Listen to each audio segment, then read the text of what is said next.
Rock Sugar Magic is brought to you by Florida Boy Inc. If you like Duck Dynasty or Swamp People, you'll love what Florida Boy has cooking up. It's Florida Boy INC, Florida Boy Inc. on Instagram. Head over there and tell them we sent you. Stacy Jones. Hi, Kerri. Hi. How are you? It's like you're literally like the international man of mystery. Like I like the most interesting man in the world. I don't know about that. No. You know, I wear a lot of hats, maybe. A million hats. Yeah. And you've lived in a million places. Yes. And you do everything. I mean, for people that don't know you, you Yes. are a musician. You are a musical director. You play the drums. You play guitar. You sing. You've been in, like, from Letters to Cleo, Matchbox 20, and, of course, American Hi-Fi. Yeah. Like, Yeah. but then you work with Miley Cyrus, Demi Lovato. Yeah. You're Olivia Rodrigo, who Yeah.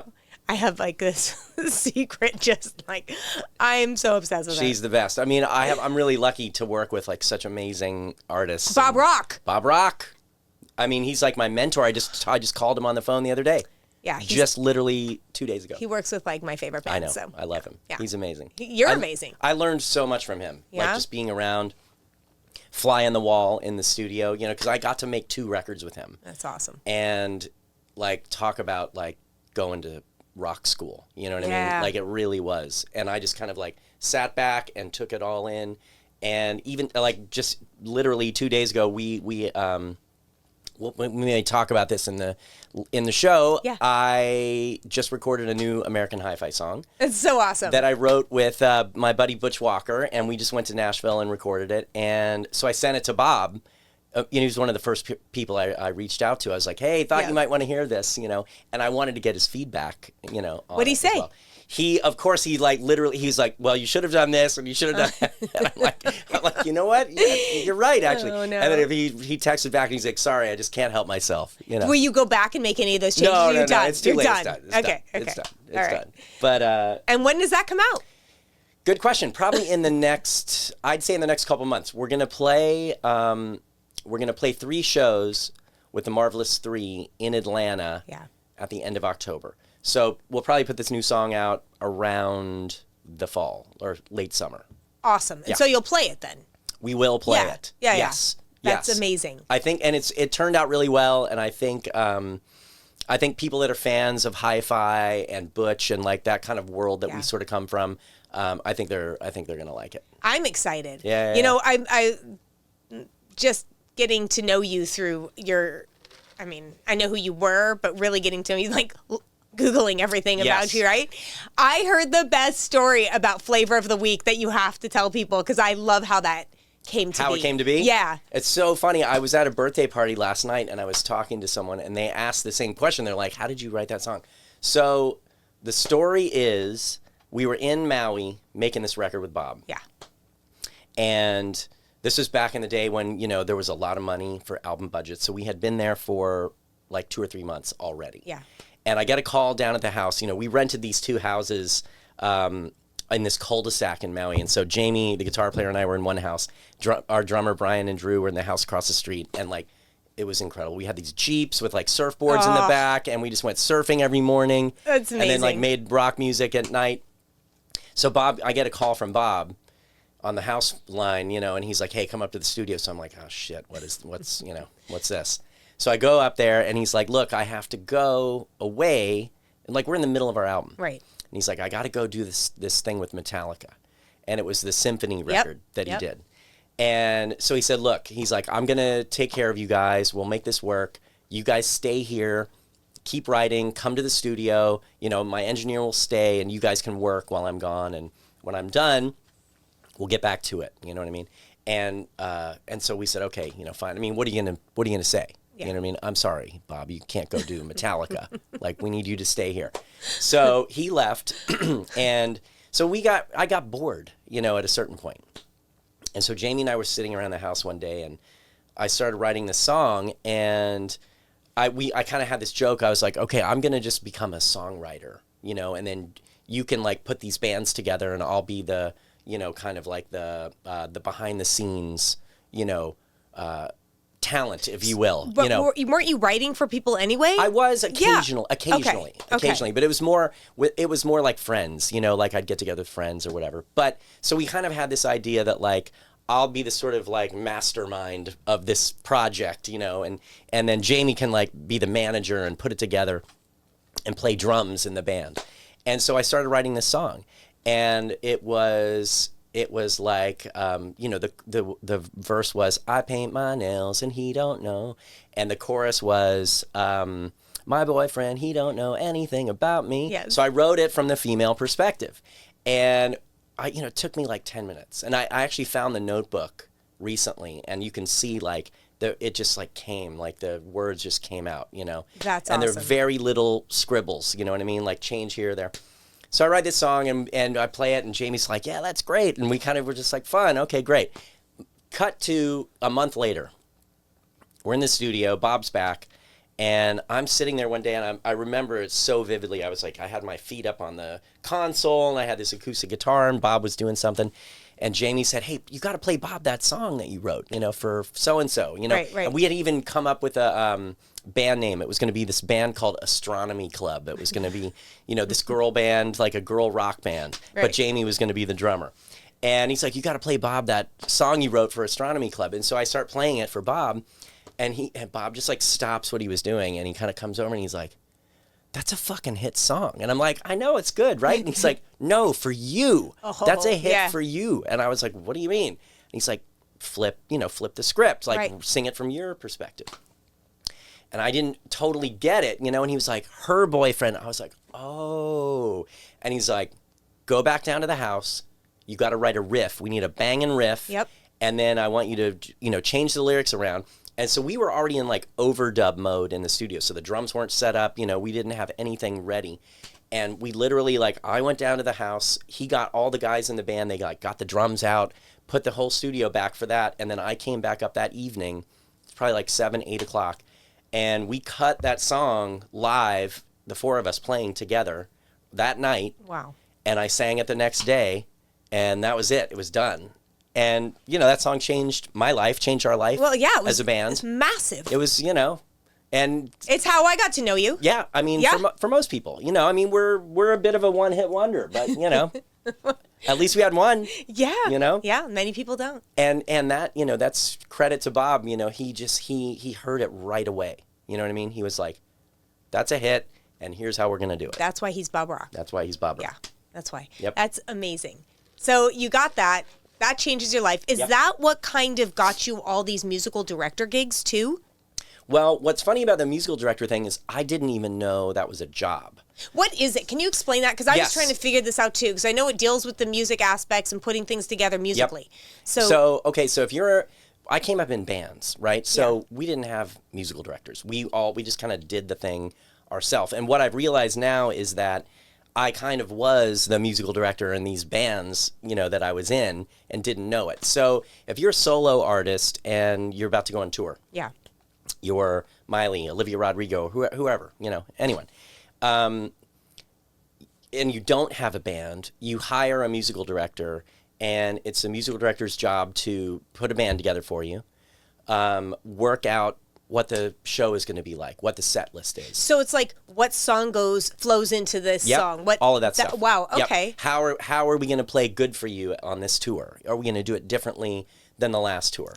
Okay. You know, are we going to do an acoustic version of this? How are we going to, when we go to the Today Show, how are we going to perform? And who's going to be on it? And who's going to be there? And who's in the band? And what song are we going to, and so you're kind of like, the musical director is the producer of the live show musically. Okay. And so I work with the artist directly to figure out like how we're going to approach the songs and maybe do new arrangements, do a medley, tie things together, do a cover. And then I also work with the creative directors because they're, you know, on a big arena tour like that, you've got often choreographers, creative directors, lighting people, content people. And so we all work together to create this show because, you know, the creative director will come and say, hey, we have this idea. Here's the visual for this, you know, maybe this interlude between songs. And we need music to go with it. So typically that's something that kind of falls on my plate. Right. So I'll create this music that kind of ties two songs together, right? And so often it's taking the end of one song and maybe taking elements of that and kind of taking the beginning of the next song and sort of tying them together, Right. and figuring out how that works. Sometimes it's creating totally new music. It just depends. So that is what a musical director does. Sounds like so much fun. It's You're really literally, it's almost fun. like creating a Cirque du Soleil show. Because totally you have the is. dancers, you have Yep. the music, you have the costumes, Yep. you have the, all Yeah. the new music and different music that they have. Yep. Yeah. And you have to, and like things that like people don't think about, like when Miley leaves the stage, when Olivia leaves the stage Sure. to do a wardrobe change, like what do you do for that minute and a half? You know what I mean? That's a long time to have the star of the show gone. You get bored. People get bored really quick. Sure. So- What do you do? Like, I know with rock bands, they can, their solos are there. Yeah, sure. Do a drum things solo. Like, yeah, Yeah. exactly. Yeah. You got the guitar solo, whatever it may be, right? You do Yeah. something fun. Yeah. But what did you just have the dancers come out and do a dance? So Do you- sometimes yes. Okay. Or are they taking but a break? Sometimes Yeah. they're taking a break. Yeah. Sometimes you don't have dancers. So what do you do there? Yeah, what So, do you do? Often it's integrating pieces of band members. Some stuff that is purely interstitial, meaning that like the band isn't performing. This is music that's just coming back from, playback on Sure. the computers or something. And then the band kind of joins in, and then the lights come in, and the screens turn on and do this thing, and then boom, here's the star comes walking out. You know And what do I mean? you have to kind of build it again, right? do. When the You star have to- comes up. So you you have do. to keep them going. So would it be like video content of maybe the person? Sometimes it is, yeah. Yeah, and sometimes it's like, sometimes the music will lead too. Like I'll have an idea and I'll take it to the creative director and I'll say, hey, listen to this piece of music that I created to tie these songs together while Demi runs off to do a costume change. Right. Right. And then they get inspiration from the music, and that turns into what happens on the screen, or maybe the choreographer gets involved and the dancers come out. And so, yeah, it's a big production. Like those tours, those arena tours, I mean, we rehearse for like probably 2 to 3 months before we ever play a show. And do you start with them and Yes. then come back? Like you kind of make Yep. sure it runs well and Yep. then you can come back. You're That's not exactly there for right. the whole thing. I'm not there for the whole thing. No, that's a lot. I go to the beginning, Yep. and then say, all right, see you later. And then if everything's going well, and then typically like I'll check in, Yeah. or things will come up. They'll be like, oh, we're doing Billboard Awards, so we need to do a new thing for this, because we're just doing one song. Right. But it's different than the tour version. So I kind of, it's kind of an ongoing sort of living, breathing thing. Have you ever had a problem where you got the whole thing together, you've done 2 or 3 months, they go out and you're like, okay, this isn't working. Oh, yeah. And what do you do? Like, what, can you tell us what? Can you tell me what? Like, I mean, there's always something that doesn't work. Always. what's the worst and who was it? If you can. Oh my God. I mean, costume changes are the bane of my existence. Oh, yeah. Because, like I said, it's like,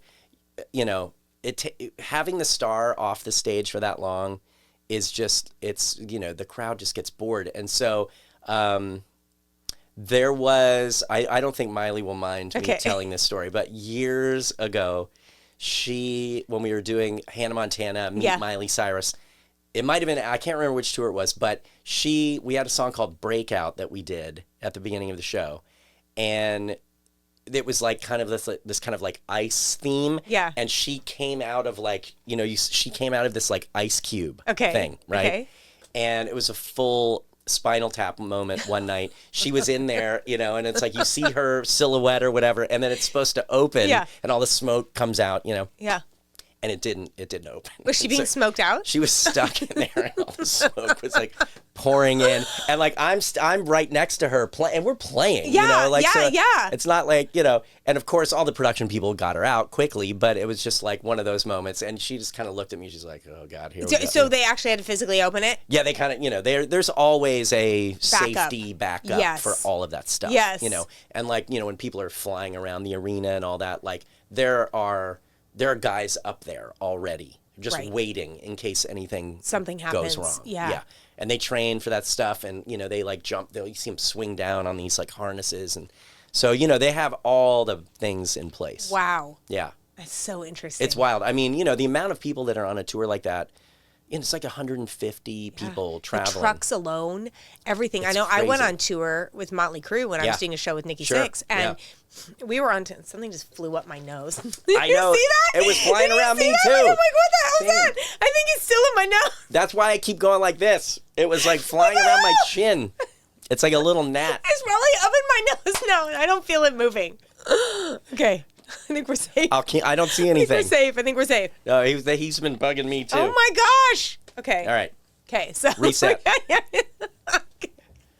So yeah, I was on tour, and it was crazy. Yeah, it's how wild. the load in, the load out, how many trucks, the logistics of everything. And It's a whole universe unto Yeah. itself, and like the rig comes in the night before, for the stuff on the ceiling where they hang everything, and you just have these different crews of people just like going around the world building this shit every day. And then, but the scariest thing for me, and I don't even think I've even talked about this, was being on the tour bus.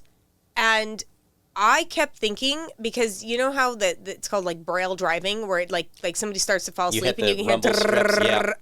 It kept happening one Yeah. night. I'm like, this guy's falling asleep. Yeah. This Yeah. guy is fucking falling Yeah. asleep. It's scary. Yeah, I have to just like, I've been on tour buses my whole life. So you just kind of, at a certain point, you kind of have to go like, all right. I did eventually. We gotta just, had like, one let it driver I go. was fine with. Yeah. And then we got another driver who was very heavy set, very, very, very nicest guy in the world. Very heavy set. And I kept thinking that he was going to have some kind of like thing, because he would breathe heavy. Took him time to get down the stairs. I'm like, oh Lord, please God. That did happen on a tour I was on. The driver had a heart attack. And that's in what the we were, seat. everybody was worried. And he was such happened. a nice man. Yeah. But we were so worried about his health. Yeah. And and that scared me. So that, I was okay with our first driver.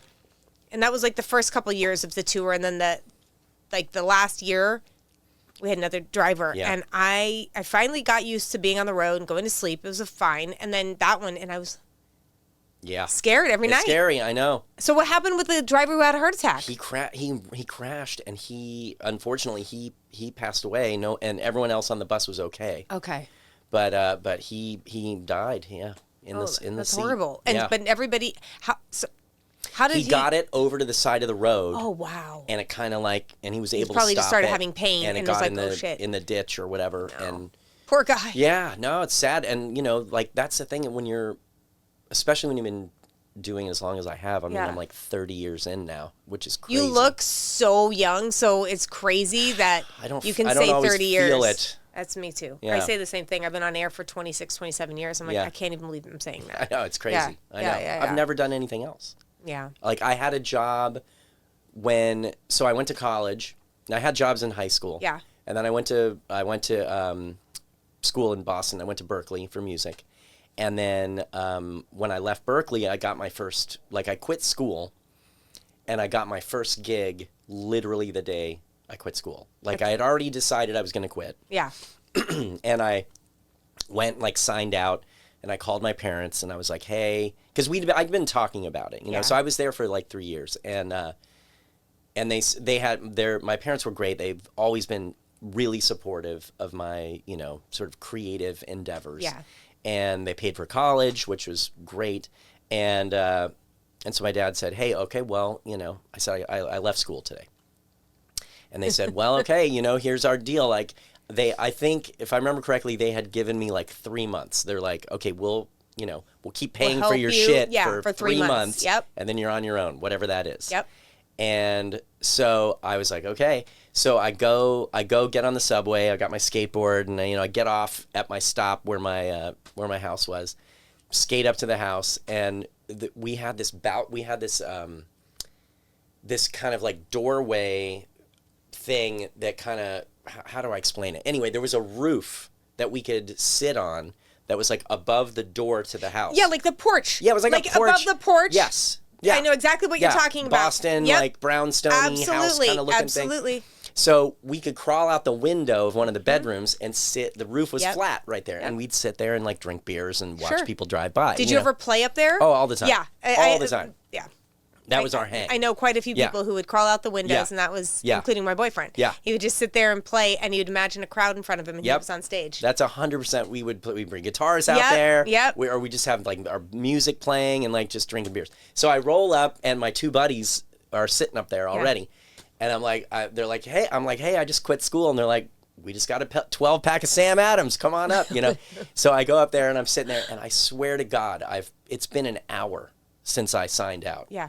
And the phone rings in the house, and it was a buddy of mine, and he had this band that had been kind of like a working rock reggae band, and so they opened for like Fishbone and 311 and the Chili Peppers, but also did Reggae Sunsplash tours, and it was this really cool, unique band. And so they were out kind of doing it, and the drummer was leaving, and so he called me and he's like, we need a drummer. Do you want to do this tour? And I was like, yeah, I just quit school like an hour ago. Awesome. So that's my fucking luck, Wow. So I did that for a year, and then I joined Letters to Cleo. Yeah. Which was, at the time, we were just a local band playing Tuesday nights to no one. You know what I mean? So there was a period in Letters to Cleo where for about 6 months I worked at the Colonial Theater in downtown Boston. Okay. I basically just like sat in the basement and answered the phones when people called.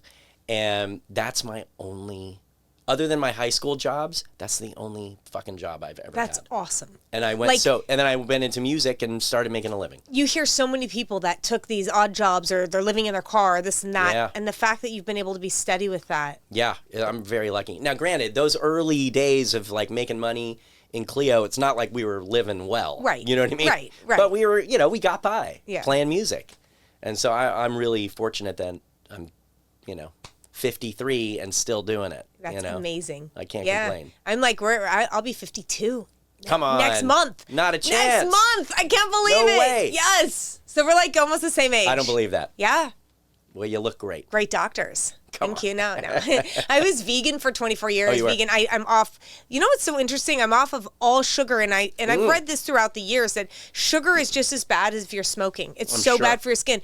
I've been off sugar for over 15 years. Wow. Yeah, completely off sugar. Even fruit sugars for about 12 of those. Yeah, that's good. Yeah, and about 3 years ago, I started eating some fruit, but berries. Yeah. Not low sugar kind of things. Yep. And I swear that's one of the things that slowed my aging down, besides everything else I do. I do everything. Yeah. So name it, it's in my face, or I've done it. Yeah. Right. So I'm very active. I always have been, especially drumming is very physical. Yes. And I've always been like skate, snowboard, exercise, bike, cycling. Keeps you young. Absolutely. Never done drugs. Good for you. Never done. I'm like one of the only people in rock and roll that's never done cocaine. Yep. Never smoked. Awesome. Drink, but not like a heavy boozer. Sure. And now in my old age, I'm just like, I'll have a little wine. Absolutely. That's it. Which is supposed to be good for you anyway. Yeah, allegedly. Yeah. Supposedly. Yeah. Sure. Yeah. Let's go with that. There you go. It's a healthy Let's go drink. with that. Yeah. Resveratrol. Yeah, exactly. Awesome. Great. I can have 2? Great. That's so funny. How about 3? Yeah. I had a little point where I tried a bunch of drugs. I had my experimental phase, but it was very short. Thank God. Yeah. And then I, drank here and there, but since I had Lyme disease for 11 years, stopped drinking, didn't have any drinks. I had nothing. Yeah. And everything was such a strict diet and everything. So I lost my taste for it. So once in a while here, have a little have a little bit here and there. I'm not and I think that's what helps too. I do. Right. But exercise. Your skin looks better. Yeah. Everything looks better. Yeah. Yeah. Your brain feels better. I literally 100%. Rock Sugar Magic is brought to you by Tequila Comisario. Elevate your tequila experience with award-winning Tequila Comisario. Crafted with 100% all-natural agave, it's handcrafted and known to create tequila connoisseurs. Tequila Comisario is one of only 6 tequilas in the world to receive the coveted Platinum Award. Experience the best tequila in the world. Tequila Comisario. So I just recently had a surgery, my first surgery at appendicitis. Oh, that's horrible. Yeah, I thought I pulled a muscle playing golf, and then next thing you know, I'm going under. Yeah. And that's so horrible. I just had that 2 months ago. And so I have a bit of a new lease on life, I would say, which is that so I had 6 weeks where I couldn't do anything. Yeah. And so the guy was like, no, you can't ride your bike, you can't play golf, you have to just chill. And I'm not very good at chilling, you know. Yeah. My wife can attest. And so I realized, like, okay, I'm at that age where I can't just take for granted that every day I can wake up and just go do whatever the fuck I want. Right. You know what I mean? Like, it's happening. I you know? I understand that more than you know. And so now I'm like, I'm like, all right, I got to start like really appreciating the fact that like I can still go cycling. And so the other day I finally got back on my bike, and I told my wife when I came home, I was like, I'm like buzzing afterwards. You know what I mean? Yeah, it's a like, high. Yeah, I felt so great, like mentally, physically, like I was so tired, but like it felt great. And I slept great that night. Yeah. And it's so important to keep things moving. So important. Yeah. So important. Like when I finally ended being sick for so long, I'm like, I'm going to get in shape, the best shape I've ever been in. Yeah. I'm going to do everything I want to do. I'm just going to stay active because I can. Yeah. Because I know what it's like when you can't. Yeah. And until you really have that, I think, I mean, there are people who naturally just stay fit, which is fantastic. Right. They're like, they get up first thing, they're going to, that's their thing. Yep. And I wasn't for so long. I mean, first of all, I couldn't do it, or I tried and I'd get sick. And now I'm just like, not going to let that happen again. Yeah. No. Yeah. Same. Yeah. Yep. Yeah. That's awesome. Yep. Speaking about your wife, yes. You guys have a band together. You know, Atwater Punk. Atwater Punk. Yes, or Punks. Yeah, there you go. We made a pandemic band. Yeah, that's awesome. Yeah. Tell me about it. So, I mean, we were, you know, just like everyone, we're like, wait, what are we doing? Yeah. Like, we can't do it. What? You know? And so it was such a weird time. And we have, you know, at the time we had a young child. Yeah. And so we were just like, what the fuck? And so we needed some kind of, you know, outlet for just putting some energy somewhere, you know, because like everything had stopped in music, you know, and things picked up pretty quickly. Like, you know, we had a couple of months of like, okay, we're not doing anything. And then pretty quickly, Miley and Olivia both started, you know, working again. And it was like, you know, we would go to center staging and go to the biggest room we could get, and everyone wore masks and stayed apart, and we were testing, and, you know, it was like, it was so stressful. But at least we got to, like, work again. And it was that thing of, like, we'd rehearse a song, and then, we would leave, and then some art team would come in and, like, decorate the room, and then the next day we'd come back, and then we'd film it, and then that would be Jimmy Fallon. You know what I mean? Oh, yeah. And then we'd leave, and then another art team would come in and put more shit in there, and then that would be Graham Norton or whatever, you know, some other show. That's so we did that for a little while. Anyway, prior to that happening, my wife and I decided, like, so my wife grew up as a cheerleader and dancer. Yeah. And so she's always been physical and very good shape and healthy and all that, and also huge music fan. So we decided that when we first met, I was like, we can't work together, because she was doing music too. Okay. And I was like, we're not going to work together. And she was like, yeah, great. No, we shouldn't. You're right. And so many years went by, and we never really worked together. Like, there was one thing I did one time. We did a Christmas song together, but anyway. And was she singing, and you're like... And she was singing. And you're doing guitar and drums? So in this thing, this Atwater Punks thing, it was really like, I kind of just like played all the instruments, and then we wrote these songs together. Okay. And my wife is a really good, like, she has a really good vibey, shouty voice. Yeah. You know what I mean? Yeah, yeah. And then I kind of took on this like persona with my voice. So I kind of created this character that, you know, I wouldn't normally probably, like, my natural voice I wouldn't sing like that. Right. And we just made this music, and it was just fun and something to do, because we have a home studio, thankfully. So nice. Which was great. So nice. And so that's what we did during the pandemic. We made these songs and put it out, and, you know, it was just like, it was really fun, and it was something to, like, get our minds off, you know, what was going on, crazy ass world we were living in. Yeah. You know. And now here we are. I think it's awesome that you work. Are you going to continue, though? Are you going to continue? No, I think that was it. That was just for the pandemic? That was it. Pandemic band only. Man. Okay, I'm like, I think it's cool. I think it's cool that you're working with your wife. I think it's cool that you create together. It was great. And by the way, I'm in a parent band at the school with my wife. Okay, that's awesome. So what's that? So it's like just different parents getting together doing a band? Yeah, so we live in Atwater Village, which is like a really cool, creative, Yes, it is. Community. And so at the school, we have a bunch of, there are a bunch of musicians and people around. And so we created a parent band to do like fundraisers and things at the school.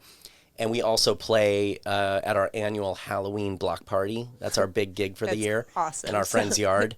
But it's great. It's like, it's all creative people, and like Nikki from Silver Sun Pickups, if you know the band. Oh, yeah, of course. She's the bass player. They were from Silver Lake, right? Yeah. I remember them. Nikki plays bass, and then we have two other friends that play guitar that are both great musicians and do like film and TV stuff. Yep. And then my wife sings, and I play drums in that, and we just do like punk rock covers, and it's great. It's so fun. That's what I was telling you before we sat down. I'm like, I live in this. I love my community. Everybody's artists. Yeah. And same with you, especially over where great. you're at. It's like everybody there is just so, whether they're musicians or creative directors or, stylists or, I mean, just like everybody who's creative seems to come out of there. The East Side is definitely like a very, it's like an enclave for, creative types. Absolutely. And like, it's such a great community, and Atwater specifically is like, it feels like a small town in the city. And you have an Erewhon near you now. We do. Oh my gosh. I know. I was like looking for an Erewhon. Like Erewhon, for people that don't know, is the most ridiculously overpriced organic. It's crazy. It's so good. It's though. so good. It's a problem. It is. I just started going there, to be honest. It's all organic. It's a certified. It's the only, I think, certified organic grocery store and eatery kind of thing that they have in LA. And you can't get anything that's not, and they don't use like seed oils. They don't use anything bad. And they're so expensive, but if you do it right, you can get, I have my lunch there almost every day. It's and so you worth can it. get it fairly, like if you keep your weight down it's so funny. I know all this. You can get a fairly good price there, and you're eating fully organic. Every day. Yeah. See, I get the like pre stuff, so I get the soups. Oh yeah, the soups are good. They're and the so salads. good. The salads. Like, the dandelion juices. salad. Oh. Yes. Peanut butter smoothie. I can't eat peanut. Even though it's one of my favorites, it breaks me out. It's like so upsetting because I love peanut butter. That peanut butter smoothie is killer. It's so embarrassing, but they have that like. Excuse me. That's okay. Justin Bieber's wife, what's her name? Hailey Bieber. Yeah. Okay, so I had it without sugar. Like they do one, and you can do it with like monk fruit or stevia or whatever. Yeah. And it's like it's supposed to be like hydrating for the face or whatever it is. It tastes like strawberry shortcake as a smoothie, and it's heaven. Wait, what does Hailey Bieber have to do with it? It's it her. named It's after called her? the Hailey Bieber thing, I guess. Oh. I was so embarrassed going up to order it. I'm like, can I have that Hailey Bieber smoothie? I was so embarrassed. I'm like, but it's good. Yeah, it was really, really good. Yeah, their shit is good. I man. couldn't believe it. By the way, I just did. I just returned the bottles. Do you return the bottles if you buy that stuff? I got a couple of. I don't do too much of that because it's like. I like to do more greens and stuff like that, but every once in a while, if I have a sweet tooth, which is rare, I will go get that smoothie. So I have we had a bunch of bottles that I was saving because I read on the thing like, make sure you return this. I was like, okay. I got $25 back. What? Yes. Like you get real money back. I guess if I did that a lot, I would do that, but I didn't even know that was possible. Yeah. I didn't either. For LA people, look at that. Shout out to Erewhon. Stacy Jones gives a good tip. Yeah, no, I love that place. Every time really I go away, and I'm back and forth from Florida, Los Angeles, and then Vegas, where my boyfriend is, and I'm like, there's nothing like it. Yeah. Where is there one in the Valley? There is. They just opened it up that a few years ago, like I think 3 years ago. Is in Studio City. Oh, Studio City. Okay. Yeah. Yeah. So it's because I knew the old one in West on Hollywood. Beverly. Yeah. Yes, that's where it started. Yep. Because I used to live in West Hollywood, and I used to go there back in the day. It was so. It looks nothing like it So does different. now. It was so different. It was like this little old grocery store. Yeah, totally. And it's changed hands a few times. And the guy that finally got it that then did what he did. Brilliant move. Yeah. Brilliant move. Yeah. I mean, Mrs. Gooch's. I don't know if you remember Mrs. Gooch's. That turned into Whole familiar. Foods. Yeah. Yeah. So Mrs. Gooch's, when I was a kid growing up, I'm talking the 80s, got 70s, 80s. Like, Yeah. it was always Mrs. Gooch's. I called Whole Foods Mrs. Gooch's for probably 10 years when it first came out. We didn't have that when I was a kid. Yeah. So I just. But even Erewhon, like when you just go in there, it's like. Everything looks so nice. Everything is so good. It's so good. But do you see the videos that they're doing about it, which are so funny? So you're walking down the aisle and you've got your, grocery cart and you're going down, and then you pick something up and she's like, "How much is this?" And they're like, $500. Yeah. I'll take it.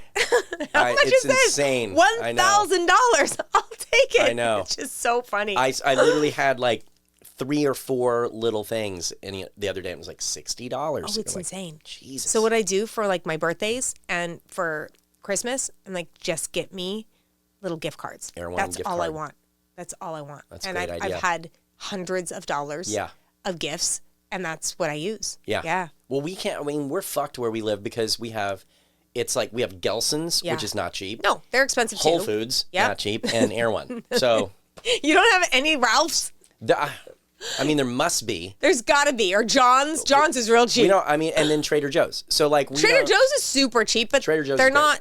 There's. The parking lot sucks. I know that's like such a. But there's cliche. sugar and everything. Like, and now you can do the produce and stuff, which is good. And there's certain things that are super cheap, and the creamers and stuff. Yeah. But everything they sell, I look at it and it's like bad oils Oh yeah, and there's sugar. tons of shit. Yeah.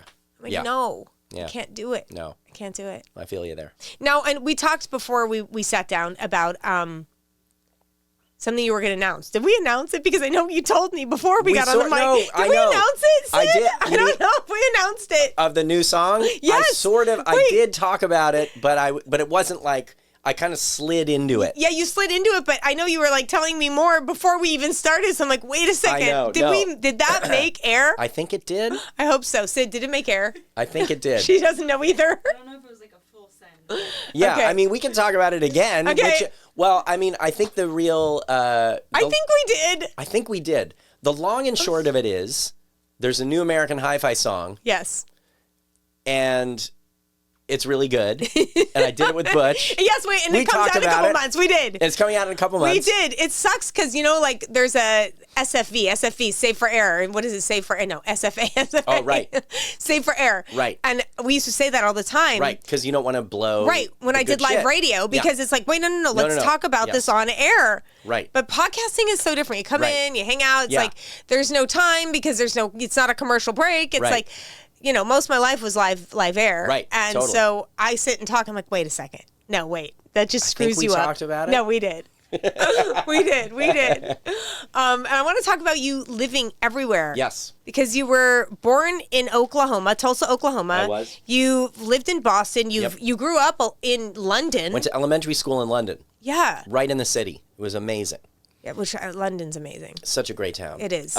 We lived kind of at the base of Primrose Hill in a neighborhood called Swiss Cottage. Okay. Wow. And I've never been there. It's awesome. And so my school was in St. John's Wood, which is right down the street. Okay. Which is where Abbey Road is. And I used to walk past Abbey Road almost every day because it was literally a block or two from my school. Did you ever take pictures in the crosswalk I or never did anything? it. No. I never did it because I walked past. You know what I When mean? you live there, it's also, like, yeah. I was a kid, so Yeah. it didn't it didn't have the impact I think Yeah. that it would now. But being in London, like in the late 70s, early 80s, was just incredible because I went there listening to the music that my parents had turned me on to, right, which was great shit. Beatles, Stones, Fleetwood Yeah. Mac, Eagles, Yeah. Great classic rock. Like my parents were really into good stuff. And then my cousin had turned me on to Kiss. And What about Queen? I'm not a Queen fan. Oh, no. I know. I'm not a Queen fan. I'm sorry. Say it ain't so. Okay, with this caveat, I totally respect them and I think they're brilliant. Yeah.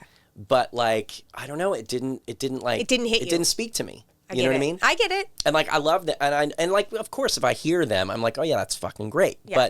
But it wasn't like I wasn't putting on Queen records. Right. No, I get it. There's some bands like that for me. Yeah. People are like, what? You didn't get into them? Progressive rock stuff too. I like Rush. Yeah. To a degree. Same. But there's certain songs. Okay, they're Yeah, great. Yeah. But even U2, I know. Don't kill me, people. Oh, Don't I kill love me. U2. They're okay. So I never got into them. This is Yeah. so crazy. I went and saw them at the Sphere. Oh, you did? Yeah. It was like hit after hit after hit. I'm like, I know. what? Yeah. Like I almost just wore never. my U2 shirt today. Oh my gosh! Honestly. I never got I into have a them. Now rattle I'm and just hum. like every song they played. I'm like, I just, Oh, see, you know, when you okay. don't put things together and you're listening and I'm like, wow. Yeah, no, you two are one of those bands for me that like, so I went from my parents' music, my cousin's kind of classic rock influence, like more rock, like REO Speedwagon, Sure. Kiss. I you know, love that kind REO of shit. Speedwagon. You know, I love Kiss. He turned me onto that. And then we moved to London, and the kids in the neighborhood were like, yeah, that stuff's cool, but have you heard The Jam or The Clash? Yeah. Or the Police actually Sure. broke early. The Police broke in London before Love they them. did in the States. Yeah. So I got turned on to like this great like, punk rock and like Big Youth. I was listening to that when I was like 12. You know what the I mean? name, but never heard him. So he was like a reggae artist that like, in London, in Brixton specifically, there was kind of this like community of like punks and Rastas that all kind of came together, and like the Clash were a big part of that, the Jam. Okay. And, they were both kind of like, they both had the same kind of message, and the same sort of feelings about the world, and, they were both political. Right. And so there was this kind of like, this really unique, how do I explain it? Like these worlds kind of colliding, Sure. And so it was really common to hear someone play The Clash and then, Big Youth right after it, or, Peter Tosh Very or whatever. eclectic, yeah. Yeah, and it was just this cool community. So anyway, so then I got turned on to kind of that sort of punk rock, and then I discovered 80s metal. And that changed my life. Okay. Oh, I didn't even know you were into metal. Oh my God. We have to talk about Motley Crüe. Okay. Yes. Because so if you watch me play the drums, like my arms move like Tommy Lee. Okay. To this day. That's awesome. Because I love that. I had no idea you were even into metal. Oh my God. I spent so much time sitting in front of MTV with like my drumsticks and like pillows in front of me, you know what I mean? Air drumming to Motley Crüe videos. Sure. And it was huge. Tommy Lee was like one of my first kind of like inspirations on the drums. To this day, still one of my favorite drummers. Have you met him? Have you talked to him? Yes. Have you told him? So, such a nice guy, right? Such a nice guy. I'm going to tell a quick story. Yeah. Fuck, when was this? This was years ago. Bob calls me. Yeah. And he's like, hey, Nikki really digs hi-fi, and he wants to write a song with you. And I was like, really? Holy shit. All right. So we got together. So this was when Motley was doing the Red, White, and Crüe box set. Yeah. So I had a studio over in Koreatown at the time. So Bob connects Nikki and I. Yeah. So we get together. Nikki comes down to the studio. So we write this song, and it was over the course of a few days, and I think I went out to his place once. He had a space out in Santa Monica. Okay. And in a little place, and we end up writing this song. Demoed it at my studio. So I played drums, Nikki played bass, Jamie from American Hi-Fi, the guitar player who is also in Miley's band with me, he played guitar, and then I sang the demo. And so Bob loved it. The band loved it. So I'm like, holy shit. So fast forward months down the road, I've kind of forgotten about it. I don't, and Bob calls me. He's like, hey, are you in LA? And I was just hanging out. He's like, you got to come down to the studio. We're at Ocean Way or East West or whatever the fuck it was at the time. And he's like, we're cutting the song with Motley today. And Vince is not coming to the studio. So we need someone to just sing along while Tommy just give a vocal, and Nikki are cutting it. And DJ was playing guitar. No way. Yeah. No way. Yeah. My boyfriend? Yeah. Wait, so oh my God, that's crazy. Yeah. So I go down to the studio, and it's Bob and Tommy's set up in the middle, and Nikki's in there, and I think DJ was in the booth with Bob in the control room. I go in the vocal booth. So I sing this fucking tune while they're cutting it.